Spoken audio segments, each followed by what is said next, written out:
Welcome to the Writer's Block podcast, where we delve into the minds of creative individuals and explore how art imitates life. In here, we write the scripts of our lives, but also our creativity, and sometimes we get blocked. But this podcast uncovers how to break through those blocks and the strategies our guests use to overcome them. Today, I welcome the dynamic Samora Smallwood, a West African-Canadian performer, creator, and activist known for her passionate storytelling and commitment to empowering BIPOC voices. In this episode, we'll dive into her experiences in the industry, her personal journey of transformation, and the roles that have shaped her career. Get ready for an engaging conversation about storytelling, empowerment, and the power of manifestation. Let's get unblocked.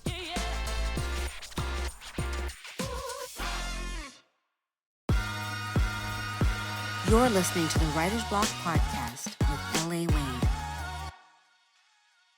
Thank you so much first for such a great intro. I think it's so needed right now for people to just get in alignment with who they really are and uncovering your authentic voice and stepping into your power. That's what I'm all about. So I cannot be more joyful to hear that intro. But I am Samora Smallwood. I am an actress, a writer, a producer, and an advocate, formerly seated as ACTRA Toronto's Diversity and Inclusion Committee co-chair. That is one of my greatest passions. I'm still an elected councillor, and I am the founder of Hold One Entertainment, a production company dedicated to creating subversive, entertaining film and TV, web series. I'm building a media empire. But the most important thing is to push the envelope, flip the narrative, and challenge the stereotypes about our community, women of color, et cetera, et cetera. That is my vibe. We talked a lot about that. You came out to see my short Saffron, which is a Black female written, directed, and led action story, because that is what we want to see. And I'm excited about it. You should be, because that was badass. And I'd love to see you kicking vampires' butts. And I don't want to give away too much of the story, but I hope that gets a little bit more circulation, because that was a cool little vibe. And even to build off of it. So that's going to be exciting when that starts to happen. Me too. We're developing it currently. So we're going to get in the kitchen and just like chef it up. Yeah, we're letting it marinate first, and then we're going to cook it up. Yeah.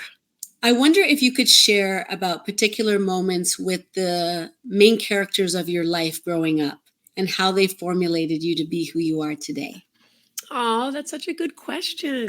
The main characters of my life. It is so funny because I am half West African, Cabo Verde, and then on my mother's side, I'm from Newfoundland. So that's where I was born, Newfoundland. No way! I didn't even know that. East Coast Canada. I'm probably drinking with you, though. I'm such a lightweight. You can come. You can stay with me. It's funny because when you think about your life, especially my mantra of manifest your shit. I hope I swear. That's like a soft It's swear. Okay. Manifest your shit. Yeah. Well, manifest your shit came because, we all have stuff that happened to us. And especially when you choose the journey of writer, entrepreneur, artist, or anything outside of the box that people tell you should be in, or when you're flipping the script and changing the narrative or breaking the cycle in your own family, you really have to find that deep faith and belief in yourself and what you're capable of and your self-worth. So for me, when I really started to dig into that and want to step into who I was meant to become, I realized that manifestation and visualization was going to be a big part of it. I'm already a spiritual person. But when I went to seek out in the world sources for guidance on manifestation, a lot of that, and this is just totally transparent, I am half white. It wasn't just that so many of the voices were white in that space. There was so much privilege. So it actually made me feel more othered. So that's where manifest your shit came from, because it basically is just a rallying cry that no matter where you came from and no matter what happened to you, you have the right and the ability to manifest the life you dream of and deserve. Yeah. I'm in alignment. I affirm, confirm, and completely co-sign that fully. Thank you. I appreciate it. But I do have a question about manifest your shit, which was, can you share a story where the mindset of manifest your shit led to a breakthrough or success that you can point to, that I did that. I manifested that shit. Absolutely, 100%. And this is just how I talk. Everyone listening and watching, the main characters of your life, I got a couple characters, one or two of them that I am going to share. But I always find the long rambling, but ultimately worthwhile road. We're here for manifestation. Okay, I'm so glad you actually asked me that, because it can feel elusive. People just don't know how to quote unquote do it. I'm a big believer that you have to really work on yourself and get intimate with the parts of yourself that might think you're unworthy, or maybe there's no example in your family line of someone who's doing what you've done, and you're going to be the first. So I call that like a torch bearer. You go into the new part of the woods and you're the first person going. So sometimes you're looking for the path and you're just like, oh my gosh, I don't see a path. I must be wrong. This must not be what's for me. But I had the light bulb moment when I realized I'm creating the path. Yes. And I'm going to bring other people with me. So I hold the torch. So whenever I'm feeling anxiety or tightness in my chest, or I feel, who do I think I am? How dare I try and do this big thing? I just realize I'm just the first one to do it in my family or in my circle, and I'm creating the path for others. So manifesting. Okay. So I have a 6-part series that I have created, and I have partnered with one of Canada's most prolific production companies. And we are now in that exciting phase of, thank you, getting that show out there. And there's so much great interest. So for me, manifesting that, and you talk about getting unblocked, so many people, when you're creating your story or starting a new business, or maybe you're a writer or you're a multi-hyphenate, I'm an actor, writer, producer. There's so much imposter syndrome that can come up, or procrastination, delaying your blessings in that way because you just don't get started. So for me, manifesting is a part of, praying and asking God, spirit, universe, whatever you believe in, to show me where to go, what to do, what to say, and how to be a good steward of my gifts, talents, and skills. That's how I was able to actually start writing, getting the work done, taking the courses to learn to be a good writer, is saying, I was given a gift and I have this duty to learn how to be a good steward of it. So all of the pieces that come into it, I can promise you, if you look, and I'm sure you can too, when you look at the blessings in your life, it's not one moment that made it come true. It's all of these little moments that led up to it. Yes. So that's, to me, what makes me feel so empowered as a powerful manifester, is being able to look at all those little moments and saying, it's not one Herculean effort, Samora. It was how you showed up for yourself and your community with generosity and curiosity 100 different times. And then now you get to this place where you're like, holy shit, my show is going to get made. It's going on the air. Like, wow. And there were all those parts of it. So some days you're just like, oh gosh, I don't have the energy. I'm not inspired. I'm not motivated today. That's a fallacy. Just like fearlessness, right? Fearlessness is for the criminally insane and children. We just need to call on our courage and our bravery. I'm going to do my small part today, even if it's just writing one page. I love that. That's hilarious, because I see this little version of me inside was wanting to break through. But, sometimes our society makes it so hard. The fear of rejection, the fear of embarrassment, the fear of shame, and they can be legitimate mental blocks to the way that we understand ourselves and what we're capable of. Yeah. And I wanted to talk about, I remember we were part of this female group online on WhatsApp. And I remember reading, because I'm not an actress, but I remember reading about all of you going through issues with hair and how there weren't enough people of color that are doing the hair. So in that sense, I wanted to talk about how you had to assert your identity against the industry expectations of what they just think is appropriate to let people do, and having a real block about that, but then wanting to protect your career. How do you navigate that as an example? And you may not know the answer, but we could try to figure it out together. Such a good question. And having that group of other Black women who share similar experiences was such a big, huge symbol of why having community and why representation, meaningful representation, is so important. For me, I'm biracial, so I have ethnic ambiguity. I wrote a piece, an op-ed in the Toronto Star last year about nuanced diversity, which is a term I'm really trying to get into the mainstream, because I think that when you have a system where people of color, anyone who is traditionally marginalized or historically excluded, doesn't have a voice at the decision-making table, it will still be an othered experience, meaning that, we won't tap into the meaningful steps we need to have more inclusion. And one of those meaningful steps, for me, the most meaningful, I think, is to stop trying to check a box with diversity, especially here in Canada.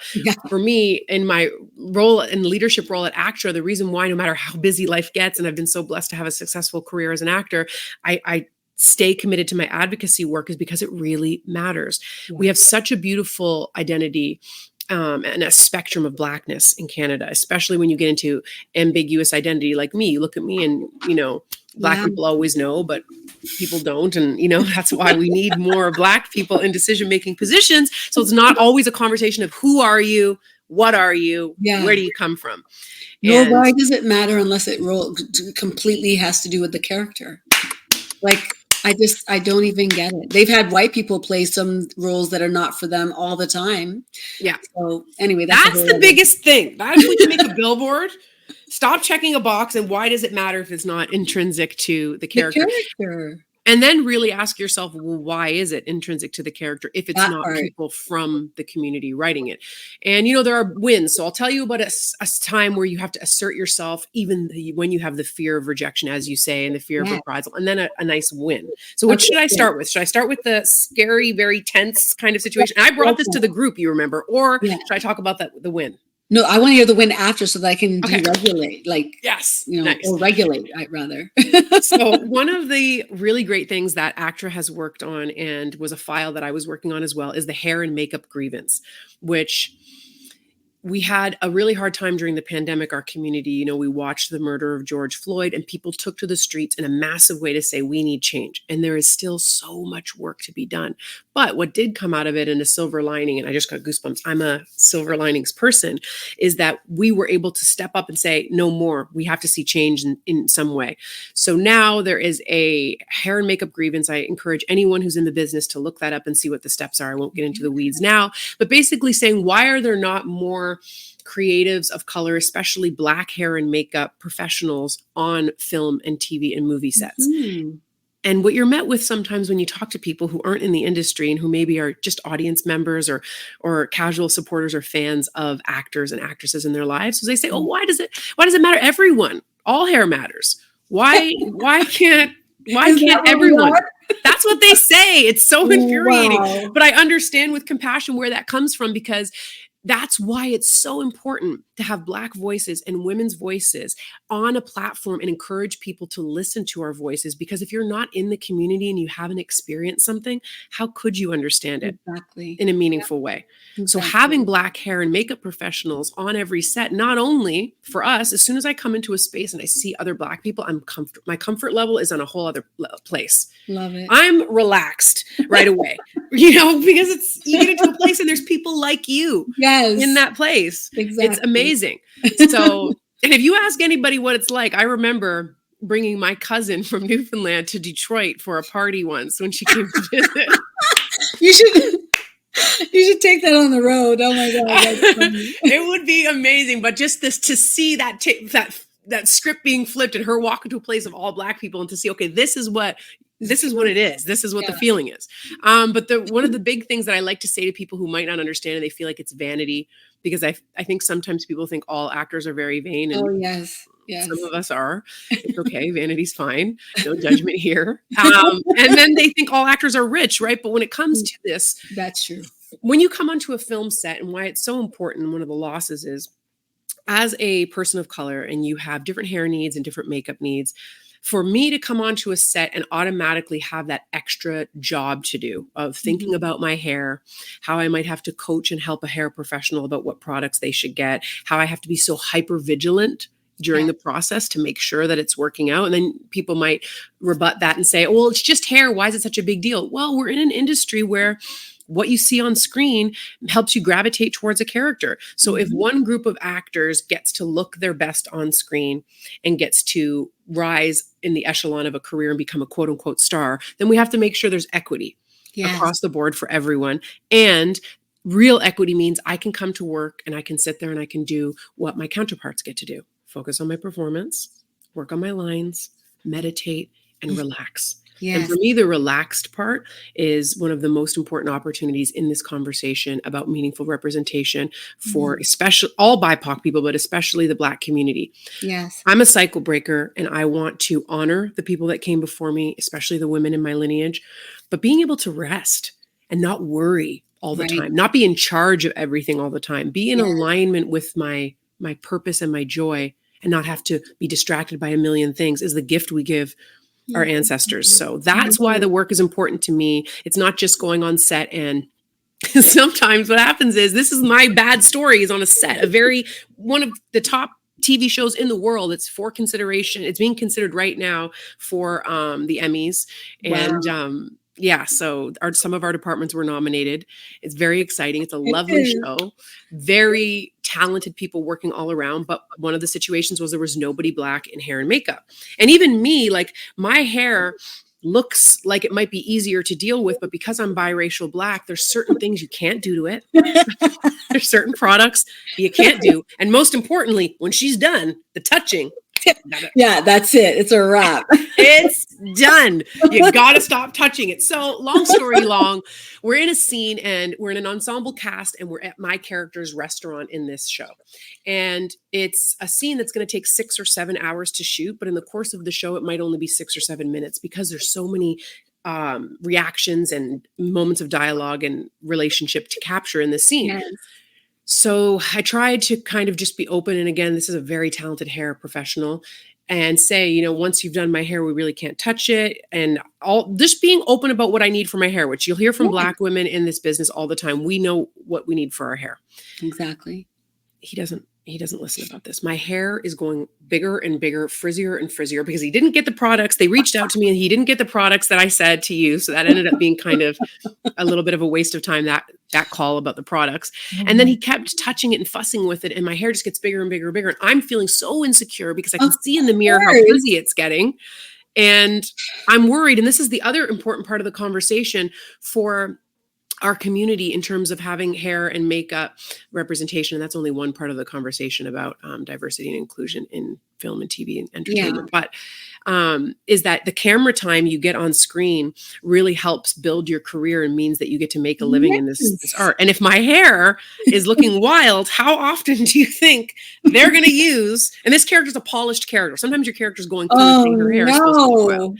Yeah. So then I have the extra burden on this set because I can feel anyone who's worked in collaboration before and is sensitive to energy, you can feel when things are getting tense. Yeah. So I can feel that. And I'm like, what's going on? And I don't want to make this person feel bad. So I'm not doing that. I'm just saying, can you go get the tools? We need to come back in and work on this because it's not going to, my hair and you can't just keep adding product. Right. So anyway, it rose up to the level of the producers. Because on a film and TV set, especially when it's a very popular show or a new show, the producers and all of the people who have like skin in the game are in a place called Video Village. For those of you watching who aren't in the industry, and they're sitting and watching everything happen because it's their baby. Exactly. And so then it gets to the producers and they want to know, quote unquote, what is happening? Let me get my air quotes in the frame. What is happening with Samora's hair? Oh my goodness. To make the bad feeling feel worse. Can you imagine? Exactly. No. I'm so glad that you know that that's what was happening, because then I felt like that big. Of course. Yeah. Because you already were sensitive to what has happened. Oh. And a little bit feeling gaslighty because I'm being told by everybody that it looks fine and I know that it doesn't. Yeah. I think there's a meme on Instagram or it really happened on some show where the girl was being like, they're just putting her hair in these things and then she's like left. It looked fine before it started. And then whatever they did afterwards, it was this Black girl on it. And this white woman did this thing to her hair. And then we're like, and then you just go. And she's looking that like, I could kill this woman. But she has to smile and she has to do all of the things to present. Yeah, because she doesn't want this to be her last opportunity. Yeah, you don't. That's the important part. Is you want to be able to have your positivity and your joy and get more jobs. And so that's all on the line. So you have those two options. You just brought it up in such a funny way. You have the option to just shut your mouth and get by on the lower standards or the crumbs or what you know is not right. Or you can speak up and be labeled a diva or difficult or an angry Black woman and all this stuff. Yeah. So now, since then, I have a Black woman who does my hair on the show. Amazing. It's really great. And it was just ended up being an uncomfortable situation all around, because then when we broke for lunch, instead of me just going and, sitting on lunch, eating, meditating, praying, doing whatever I'm going to do. This hair person wanted to talk to me because, there's no more denying that it's happening. The producers are saying, like, we need to be able to cut to Samora in the scene, and her hair is not making that possible. So then I have to have this like conversation with this hair person about,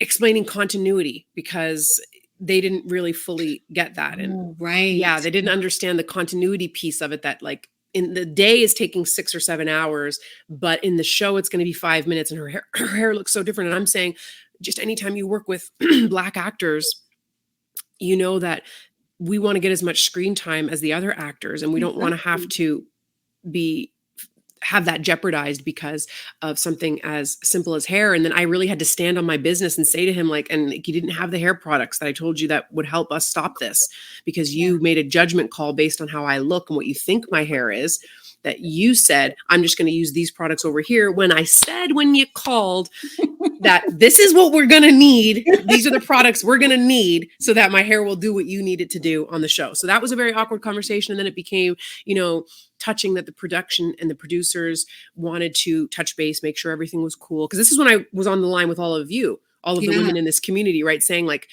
because that's the beauty of community. You will have people that you mentor, and then you will be in a position to be mentored. It's beautiful. Yes, it's beautiful. Yeah. So the more experienced women in our call, I'm just like, what do I do? Like, what do I say? And just to get that coaching really helped, like, balance the feelings of total anxiety I was feeling, and having to talk to producers and say, like, so anyways, it all worked out, but it was like one of the most stressful times ever. And, on a set, and it might seem small, but when you're in a work situation and you have to use your voice to advocate for your worth, and sometimes, especially as women, to say, like, I told you so. Yeah, right. Oh man. And then the Black woman to say, so there's so but many. Now I have a Black woman doing my hair. She's fabulous. It's great. I'm so happy to hear that. Because, and does the equity group that you were part of at ACTRA act as a form of ombudsperson in the sense that people complain and go, and that's the role of the, that's good. The Haven hotline is the place for you to complain for anything you've experienced on a set that you feel, was discriminatory, anything at all. So this thing that actually got created post, I live right near a hospital. I'm sorry. That's okay. It happens. After Me Too, we wanted to have a safe place for people to call and say whether you experienced it yourself, or you saw it happening, because sometimes people don't feel comfortable. I've had that situation where someone came to me and said, I saw a young Black actor on set be told X and Y. What do I do? And then you guide them to Haven. So if you're an actor, a member, or even if you're not, Haven online, you can Google that, or haven.ca. There's a 1-800 number. It's totally confidential. But in terms of ACTRA for the hair and makeup grievance, it's a legal matter now. Lawyers have been hired, and it's Kevin Hanchard of Hudson and Rex, and Orphan Black is a great friend of mine and an ACTRA member as well. We were interviewed for CBC Canada about it. If anyone wants to check out that article, just to get a little bit more understanding of the hair and makeup grievance and what's at stake for Black actors. Yeah. It's so much bigger than vanity. Exactly. So much bigger. And I'm so glad that they have you to speak to it, because your voice, like I was saying when we were starting, I'm like, when Samora says things, it just sounds very, very important, and that I need to listen. And so luckily she's also talking sense, or else it would be a problem. She uses her powers for good. And I'm honestly one small part of it. There are so many people who are dedicated to that work in a staff position at ACTRA on a daily basis, because anything that's worthwhile getting done is done by community. That's just how it is. Amen to that.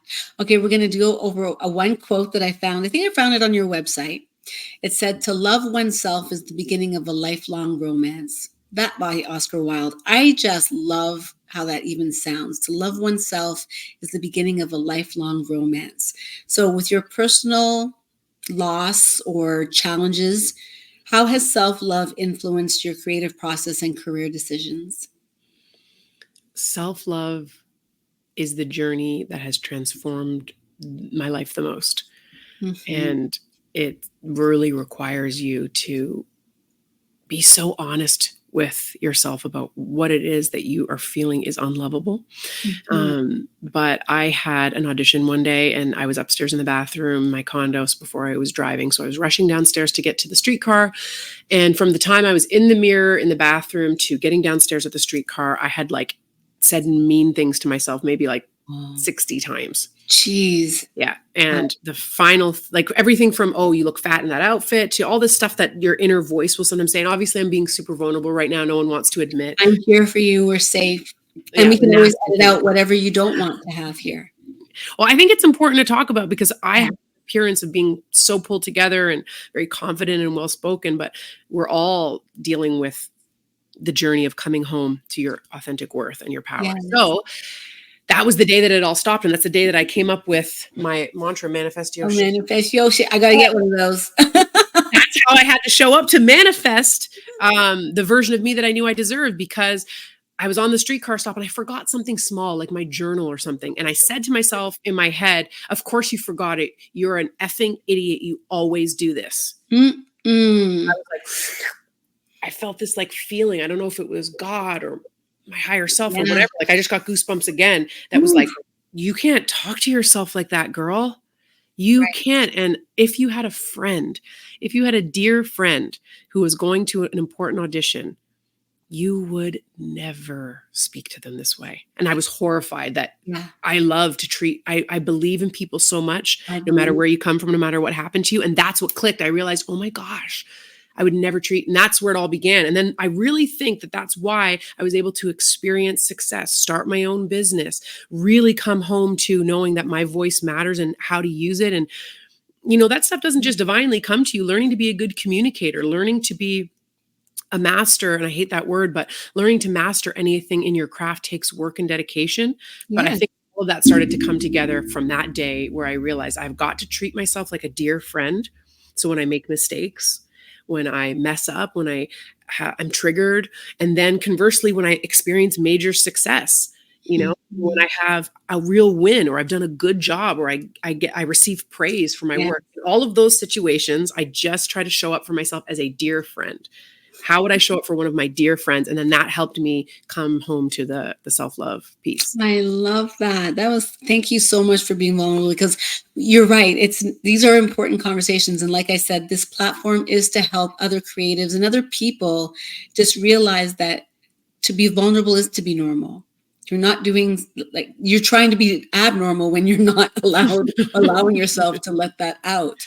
Yeah. So, I want to share my happy part, part of the hair journey, the flip side of it, of the ideal situation, because the dark side took a long time. This one's not going to be so long. I joined the cast of an Apple show. And when I joined the cast, my character had sort of a last name that intimated she might be Latina in some way. Yes. But the character's story was not centered around this identity, nor were the creators Latina. So when I booked this part, they came to me and said, we've done some digging and we've discovered you're not Latina or part Latina. And we have seen that you are part West African. Right. And so all of this conversation is happening through my rep. And it was I was walking down the street. It was one of the best moments of my life when I got this call, because they were like, we'd like to sit with you and hear about, you know, where you come from, some ideas for a last name for your character that you have. Yeah. And my daughter on the show was biracial as well. And they just wanted to say, we're thinking of writing a scene that was not in your audition package, where you're cooking. Is there West African food you'd like to cook on the show? Stop it. Stop it. That's amazing. Apple, oh my gosh. Right? I want to cry almost. I did cry. It was such a big deal, because for me, you know, when you occupy any space that's intersectional, and especially when you sprinkle on top of that me being biracial, right? Your identity is something you're seeking in life all of the time, and you want to find community and you want to belong. So to hear that, you know, we're not trying to check a box here. We've learned this about you, and how can we incorporate that part of your real identity into the show and into what you're teaching your daughter on the show? I did cry. Of course. I'm crying. Yeah. That is amazing. I'm so happy, and this is proof to you and to me that you are who you've manifested. You know, you are that person that commands someone to see you, and so much so that they have to rewrite. I love that. This is a powerful woman. Thank you. You too. Thank A powerful woman can recognize another powerful woman and not feel anything but love, Right. joy, and empowered herself. So excited for you. So excited for you. Okay, I'm going to play a little game called Would You Rather?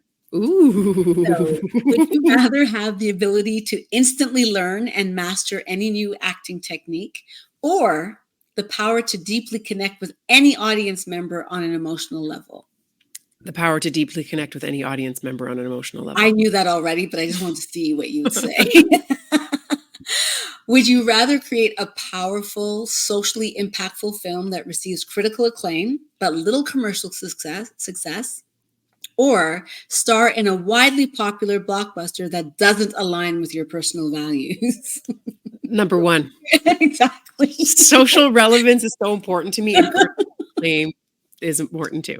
I love it. The blockbusters will come. Once you have that It's product true. that speaks to people's hearts and makes people feel seen, they'll come see the other stuff you do. Yes, this is what allowed Denzel to be both Malcolm X and a terrible police officer. Denzel Washington's the number one. That is my number one guy. I just recently watched Much Ado About Nothing for the probably 50th time. Have you seen it? Yeah, it's amazing. He's amazing. He's amazing in every role, but what you're saying is so true, right? You have to start out with those projects, and then you become so powerful as an artist and a creator that you can make something that would have been indie a blockbuster. Because look at Philadelphia. I mean, at the time, that's exactly. Oh my gosh, we could have a whole show on Denzel. That's for sure. I'm going to manifest my shit, and Denzel is one day going to be talking to me about what he does with blocks. Yes, I have it. Let me put my manifestation out there. There's going to come a time where I share the screen with Denzel Washington in an emotionally resonant role that matters to the community. Oh, I receive it fully. And I'm in the same season. Abraham Hicks has kind of like been into my life a little bit these days, and like every day. Yeah, I'm feeling her. Abraham, I would love to speak with you also, just putting it out there. Anyway. She would be so lucky to do that, because I think that would be a really good pairing, the two of you. That makes a lot of sense to me. Yeah, me too, because I think the crossover in our communities would be fantastic. Anyway. Well, 100%. You are the kind of artist who shares your vulnerability. Like the poster behind you there for your project was such a vulnerable piece. We were all crying, and you had your mom at the premiere. Yes. And it was just such from the emotionally resonant piece, you were the artist that touched us all, but also the very smart businesswoman to have every box checked and make sure that it was an event and that we can see. I just see such a bright future for all the stuff that you're going to create, and now that we're going to create together. Yes, we are definitely going to. I just want to put it out there, since we're manifesting and everything, that I am going to pen and co-create with Samora Smallwood and Mello Fisher one of the most amazing Black female lead action stars that the world did not see coming, but will definitely receive that they needed it. That's what I'm proclaiming in this show, since we're manifesting. Number one. Yes, I receive. I love it. Oh, man. I love this. Thank you so much. Okay. Would you rather have the chance to portray a historical figure who significantly impacted society, or an original character that represents a modern day issue you're passionate about? Ooh, I'm going to pick a historical figure. Ooh, I didn't see that one coming. I have a couple that I'm really obsessed with. Like, ooh. The proper casting. Don't say anything yet, because you might be in the phase of manifesting where you're quiet for a little bit about right? It. Yes. But both of those are really good. You've made the would you rather very difficult. That's okay, because one will always ultimately lead to the other when it's that good. Mm-hmm. That's actually very, very. I like that. That's an affirmation that I can hang on to. I love that. I love when I provide value to my guests also. So this is good. Would you rather have a role that challenges your physical limits, or one that pushes your emotional boundaries to the fullest? Physical limits. Yeah. When I saw you do I don't remember what it's called, but Saffron. Saffron. When I saw you do the fight scene, and I remember on IG, where you can follow her IG, just right there under her name. You were showing the practice of it, the training of what you needed to do. And it's quite physical, but I could see that it gave you another avenue. It gave you another outlet, and the joy of finding it and discovering it was very much seen even through IG. Oh, thank you. It really was.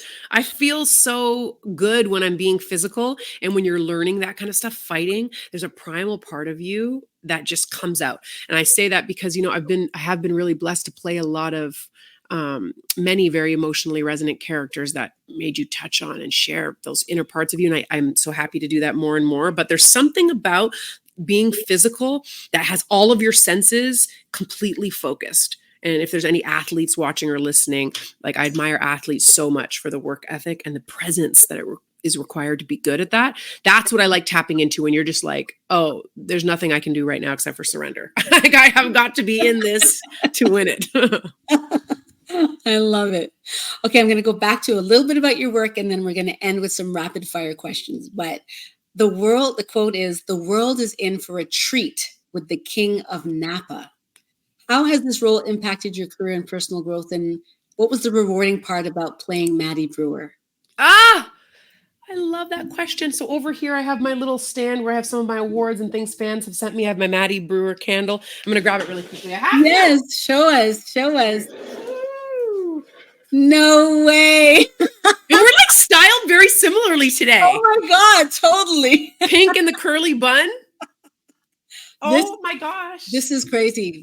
This is good vibes. There's very good vibes. Alignment all around. Yes, okay, Maddie Brewer and the Kings of Napa changed my life for so many ways. Number one, from the audition process, getting an email that Matthew Cherry, an Oscar winner, is going to direct, and Oprah Winfrey is a producer, triggers all those feelings. And then my character is described as a powerful Black gynecologist living in California, very Sex and the City vibes with her and her friends. So all of these things that made me step up to my authentic voice and knowing who I am and my worthiness, because a lot of the times you're like, oh, am I Black enough?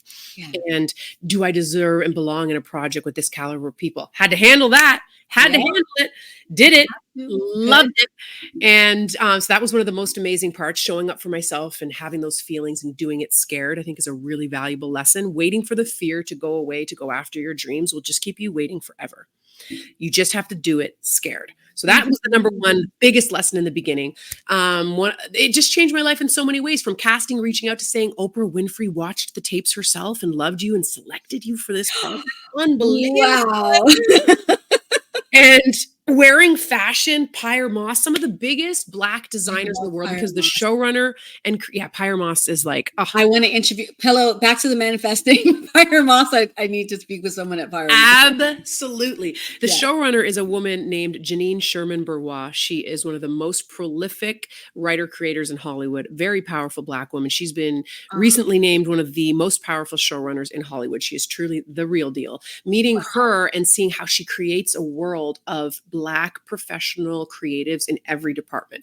That was one of the biggest moments for me, is coming onto a set and being like, whoa, this is what it can look like everywhere you go. And not just in the department heads, but pulling designers, lesser known designers, lesser known African designers, getting a piece from Dior that was in collaboration with Kehinde Wiley. And that's I love this. Unbelievable. It was my God. Unbelievable. The art on the walls in the show. Everything was Black and meaningful and cultural and emotionally resonant in that way. Working with an entirely Black cast, Black women in a comedy. And I love this. Like meeting Oprah Winfrey. Like, it's like you check. It was the dream project from top to bottom. And then I think one of the most everlasting impressions the project had on me was becoming friends with the creator, Janine Sherman-Bourgeois. She's one of my friends, my mentor. That's even better. Again, this is what master manifesting looks like. Well, I'm telling you, like, that's just believing in yourself and not saying it's when I'm fully confident or when I'm like ready. It's like, you're ready now. To the manifestation is embracing the self in its fullness, in the wholeness that you are. That's manifesting, and believing in that, knowing that all of these things are collaborating to give you what you want, even when it doesn't feel like it. Oh, that's the biggest part. That's the biggest part, is when things feel like you're not getting what you want. It's just because you are in that period of waiting to bloom, right? No Exactly. garden. Just imagine if you had a garden in the backyard and the flowers bloomed all year long. Yeah, imagine. That would be suspicious. Yeah, very. Right? We want to be a little Stepford wife. Not real. Right. So the real you is knowing that was such a big gem that you dropped, is knowing that it is working out even when it feels like it doesn't. And that just lets me know, that's one of the powerful things that when you talk about all the different modules you can grab from, is Abraham Hicks, you mentioned, is that's one of those things, is minding your frequency and choosing joy. Yes. It's really powerful. I got to write it down there. Minding your frequency. Yeah. Because that will happen. There is no life, no matter the upper echelons. Like someone like Denzel Washington can talk about how he regrets not taking the movie Seven. The Brad Pitt role was offered to him and he wasn't sure. And even someone like that, at that level, the GOAT, can be vulnerable enough to say, here's one regret I have. So if someone like Denzel Washington doesn't feel he gets it right all of the time, then you can just relax a little bit. That helps. And choose joy and mind your frequency. So that's just what I try and think of if, a disappointment comes or you mess up or you make a mistake. You're just like, I'm going to mind my frequency and just keep it pushing. Mind your frequency. I like it. That's going to be a good one. I'm going to put that. I'm still mind blown about how this Maddie and I are so similar today. It's wild. It's wild. I don't think you really even, I don't know. You must have subconsciously manifested that. Right. Or that, that's the joyful feeling of, to circle back to why meaningful representation matters, is the more you can be your authentic self within the circumstances of a character, the more powerful it is. And that who's going to be the person to give you that opportunity? Because that's what the Kings of Napa really did. They said, Samora Smallwood, it's you. Because I remember being very vulnerable with Janine when we first met, because she wanted to talk about the audition. She's like, you popped off the screen. It was you, girl. Yeah. And she wanted to talk about it, which was just goes to show you how generous she can be, because she's writing, show running, touching base with every single actor is a generous act. And I was vulnerable with her and said, I had that feeling of, am I Black enough? And she said, well, for us, Folding Chair is her company. And for OWN, Oprah Winfrey's company, it's very important for us that we show the spectrum of Blackness. And you're like our Mariah Carey. You're a part of that. Giving me the goosebumps again, because this is actually something that I talk about quite a bit, especially now that my boyfriend has a biracial child. And I feel like I will hurt someone if they try to make her feel small, as if her experience doesn't matter, and that she has other sides of her, and that there's things that she may want to represent at one point and represent something differently, but she still knows who she is. And I want to support that fully. And the dark skin, light skin vibe and all of that stuff is such a pain point in our community. And when we go back and we know that race is something that was constructed, to see it run amok in the way that it has been is so sad. And I say that respectfully, because I also know that illusion creates that delusion, and that people are having real experiences of pain on both sides. It's not one is having this and therefore you can't understand. Maybe I can't understand, but that doesn't disregard the pain that the other person is also feeling. And so for me, it's a question of pain and why we're labeling things more important than the other in the first place, which is idealistic. And I understand that. And I don't want to minimize people's experiences, but wow. Absolutely. And, sorry to cut you off. Like, that is the fire jump starter of the real conversation, because that's what I think was so powerful about them intentionally saying, we see you in your Blackness, in your nuanced diversity, because the number one on the show, The Kings of Napa, is a very talented actress, Ebony Noel, and she is a dark-skinned Black woman. And that was also intentional. On there. So to talk about that, you don't negate anyone's lived experience. And sometimes when I see a role written as Black woman, there's this thing called a breakdown in the world of actors. When you audition, it's a description of the character. And sometimes when I feel quote unquote triggered and I say, am I Black enough for that role? It's not even always about me. Sometimes the role might be meaningful for X and Y, and it should somebody. And yes, and those are great questions to ask. And I'm grateful that you're in a position to ask them, because some people don't even feel like they can ask those kind of questions, which is a different experience. So yeah, everyone's experience matters to me. And I'm so glad that there's someone like you to represent both sides, even if you don't come from exactly one specific idea. But I was made wholly unique, sent here with a purpose. I am absolutely committed to fulfilling it. And I just want to say that your partner's daughter is so lucky to have a woman like you in her orbit, because we get to change the game for how we came up, right? Yeah. Oh man, because I've seen it. And it's so weird, because my sister is extremely lighter than me. She looks more Portuguese or Egyptian. And so even though I'm a lighter skinned person, I've had a quote unquote dark skin experience in the way that people so that's proof that it doesn't really right? Within your own family. What it is. A light skinned girl fighting about being not light skinned enough. It's just stupid. Yeah. Or just a distraction from what we really need which is more representation across the board. And then we won't feel like we have to fight each other for the opportunities. Yeah, it's ridiculous, which is kind of in line with the last quote that I want to highlight, which is, I believe you said this, you don't need to be a certain size or meet someone else's beauty standards to be on TV. How do you challenge conventional beauty standards through your work and activism? And what changes have you seen in the industry regarding representation and diversity, which you've kind of already touched on, but yes. I love you, lady. I really love you. And you're so thoughtful with these questions. It's one of the best conversations I've had in a while. To me, diversity, equity, inclusion, and belonging includes everything from race, ethnicity, religious beliefs, and also body diversity. It's very, very important to me, because I was never a very skinny person. And when I was in theater school, I've lost 95 pounds since then. Oh, wow. Yeah. And you're thinking, this is how she showed up. I woke up like this. Yeah. And that was a big journey too, to obviously I had some thyroid issues. I wasn't healthy and blah, blah, blah. But I remember I worked for the dean at my theater school, and I considered him a close friend. And when I was about to graduate, he called me into his office and he said, "So what is your plan?" And I said, "Well, I plan to pursue TV and film acting." And he said, "Well, you had better think about losing some weight." Wow. I had everyone has these moments. Like a basketball in my throat. I left his office without saying a word, but I was not I was 95 pounds heavier than I am now. And now I'm very athletic. I'm not skinny. Right. So I started that journey. And then now I'm still often the curviest, definitely most athletic woman on a set that I go to. And it can be really stressful, because there was a time I had lost even more weight. Like if you go back, I was on the show Suits. I was so skinny then, and not eating, and had a very dysfunctional way of trying to fit into what I thought you had to be. Yeah. And now I understand that to be healthy, to be curvy, to show up in my fullness, thick thighs, I'm not afraid of any fitting, and I'm going to show up on screen, is actually a form of rebellion, because I'm in my 30s and I grew up in the era where they try to tell us that Bridget Jones was fat.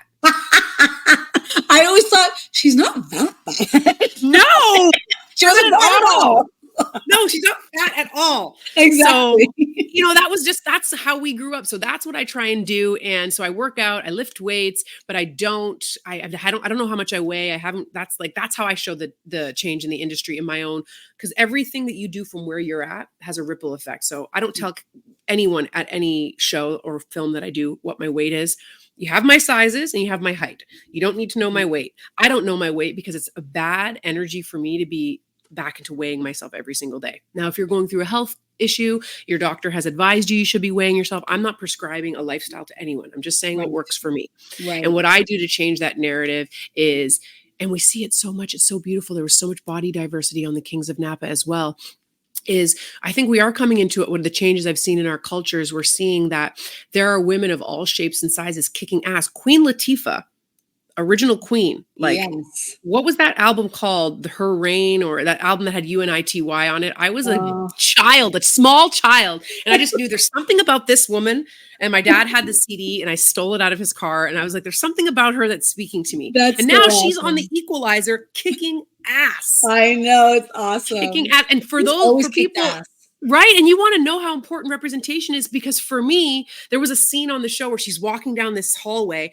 her thighs are doing their thing. They're doing that thing that, you know, we all know, especially as Black women, you know, you have like, no matter what I do, my legs are still always athletic and thick. She's walking this hall. She's telling people what to do. She has a plan and she's going to save the day. And I'm not going to lie. Like I got like emotional. Aww. Like my eyes got all misty because I just thought right. this is what young girls today are going to watch on TV. I know they have so much more available to them in terms of validating who they are as women. So yeah, very, very true. I love that. Thank you for bringing that up because she's another one I'll add to. I'm going to have a manifest your shit list that I'm going to put up and we can just add to it as we go Let's along. do it. Oh my gosh. Queen Latifah. That could be she would play a great spy as well. She's a cop on that show. She could be the person that I said would organize all of the. That's a good manifestation. I'm loving this. Put it on. I know you guys don't know what the we're talking list. about, but because you don't know what we're talking about, we're going to flash to this part of the interview in a few years. Don't you worry. Yes. Oh my gosh. I love that feeling when you go back and you look at something that you manifested. Right? Because you know, that's how it flash works. back to it. Okay, but that's an important part. So however you can support people in your life and call out body shaming when you see it and, you know, not call it like a cheat day. Maybe it's a treat day and just be supportive of the characters that you see on TV and film that represent a different body type. So important. It's like hugely important. Yeah, I like that. Not a cheat day, but a treat day. Mm-hmm. I like it. You know, and then I'm looking forward to it every week. Our last rapid fire questions. What's more appealing to you, taking on a role that challenges you emotionally but is less seen, or one that's widely popular but doesn't stretch your boundaries? So what's more appealing? Right now? Yeah. Widely popular. Okay. Yeah, let's get it. Would you prefer to instantly memorize any script or have magical insight into what roles will be most successful? Ooh, magical insight. Just because it's magical. Who would you choose to have dinner with? Your favorite fictional character or your favorite real life mentor? Favorite real life mentor. Yeah, same. Would you rather see your work featured in an international film festival or land a role in a blockbuster film that's a commercial success? What international film festival? Oh, I don't know. I guess Cannes or Sundance. That. Okay. What sounds like a better day to you? Exploring a new city with friends or indulging in a day of self-care at home? Exploring a new city with friends. Yeah, same. No matter how much I want to give to myself, that is always what I would want to do. Yes. Yeah. Would you prefer to create a groundbreaking role in a drama or a character that brings joy and laughter in a comedy? I like them both, but let's say joy and laughter in a comedy. Okay. I like that. Would you rather have the power to instantly learn a new skill or the ability to deeply understand any person you meet? Ooh, that's learn a new skill. You want to learn a new skill. You said do it like fast and you get really great at it. You're like a master. Yeah, that. Because, you know, you do have to protect your energy sometimes. I could see a window in that second option where you might like connect. Ooh, and that could be scary. Sorry, you guys saw my kitchen really fast. Okay. There's some energies you don't want to tap into. There's some energies I do not want to tap into. Yeah, that's true. Second last question. What do you thirst for the most in life? Peace and fulfillment. Mm-hmm.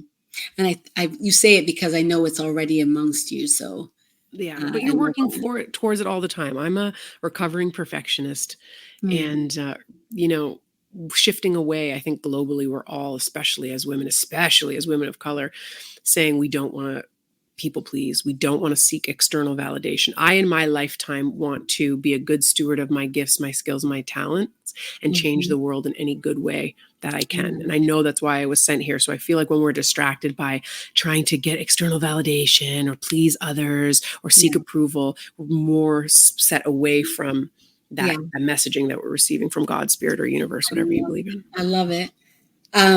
Where are you currently blocked?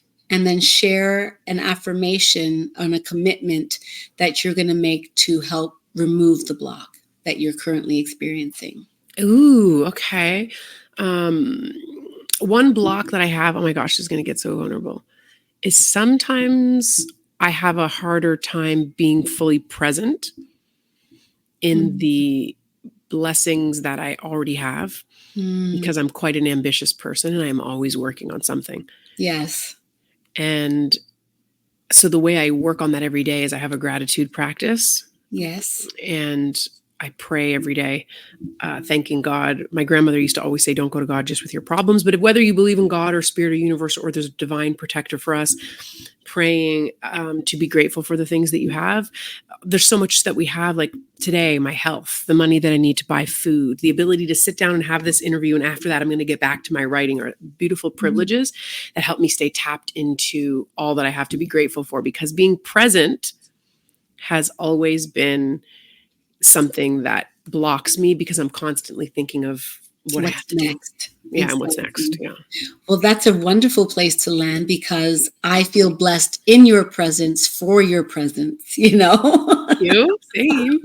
Yeah. Thank you so much, Samora, for being with us in the Writer's Block podcast. And I want to give a shout out to my sponsors, TRF Media, Big Up Yourself, Mello, producer extraordinaire, and my wine bottle, Thirsty AF, by CH Houghton Wines. You can pick it up at thisislawade.com. Those of you at the LCBO that have shut us down in the city of Toronto, just hit up thisisLAwade.com and nice. buy a bottle of wine. ThisisLAwade.com and get the AF wine. What kind of wine is it? We have a Riesling, a Moscato, a Rosé, we have a Merlot, and we have a Chardonnay. So say less, as you had me at Moscato. Let me show you one of my bottles. There she is. Love it. I have a book with that image on it. That's right. That was a and there's a movie back there. Scintillating read. I have to talk it as I feel it, you know? Yes, you do.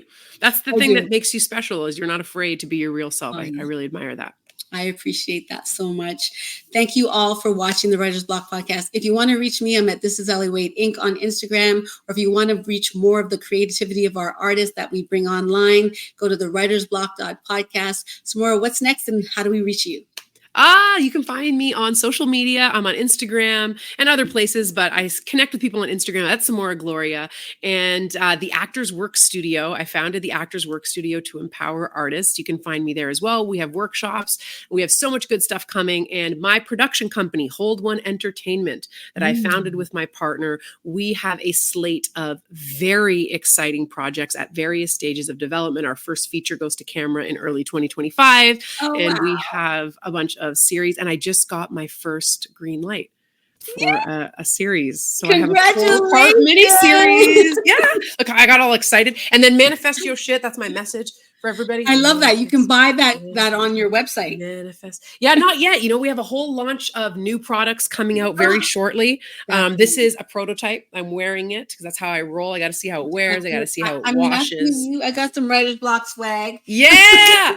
That's important, because then you can kind of, embody it and share that message. But just keep an eye out. I'm very excited and, as always, dedicated to working with emerging filmmakers, writers, creators, especially of color, and especially women and Black women. And Hold One Entertainment. Keep your eyes peeled. Our first series is going to camera in October. That is amazing, phenomenal, and I'm not surprised, because she knows how to manifest her shit. Thank you. Thank you, everyone, for watching. Stay creative. Remember, you're more resilient than you think. So get unblocked. See you later. Bye. Bye. You're listening to the Writer's Block podcast with L.A. Wade. Hi, I'm Samora Smallwood. I'm an award-winning actress, writer, producer, and advocate, and I just got unblocked at the Writer's Block podcast.